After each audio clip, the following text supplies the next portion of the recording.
Pinaghahandaan na ng City Government of Davao ang pagbabalik ng in-person na aktibidad ng taunang Pasko Fiesta matapos ang 2 taon na isinagawa ang pagdiriwang online bunsod ng pandemya. Narito ang report ni Argil Relator ng GMA Regional TV 1 Mindanao. Nagsimula na sa pagkakabit ng mga banner at star parol ang mga kawani ng Davao City LGU sa mga center island ng lungsod.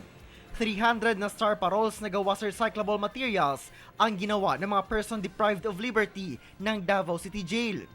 Kaya lahat ng parke sa lungsod ay aasahang magiging makulay sa mga ilalagay na Christmas decoration kung saan aasahan din ang bonggang Christmas designs sa parke sa harap ng Davao City Hall.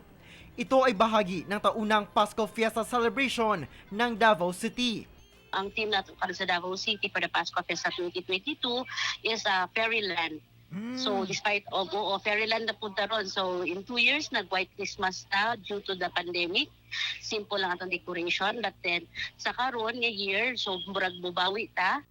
Pagpapasalamat din ito sa isa na namang matagumpay na taon para sa Davao City. Maliban sa mga parol, kabilang sa aabangan ang malaking Christmas tree. Dati 45 feet na Christmas tree dira sa atbang sa City Hall.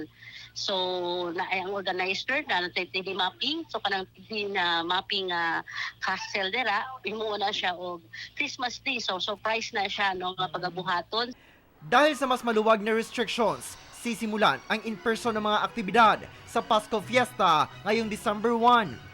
Kabilang dito ang 3D mapping light show, sayaw sa Pasko, koro sa Pasko at marami pang kompetisyon. This is open to all Davaoenos. So this is a great time for us to celebrate Christmas. So after all the 2 years na wala ta nag-celebrate face-to-face sa Pasko Fiesta. So this would be a great time to gather together. Mula sa GMA Regional TV 1 Mindanao, Argil Relator, nagbabalita para sa GMA Integrated News.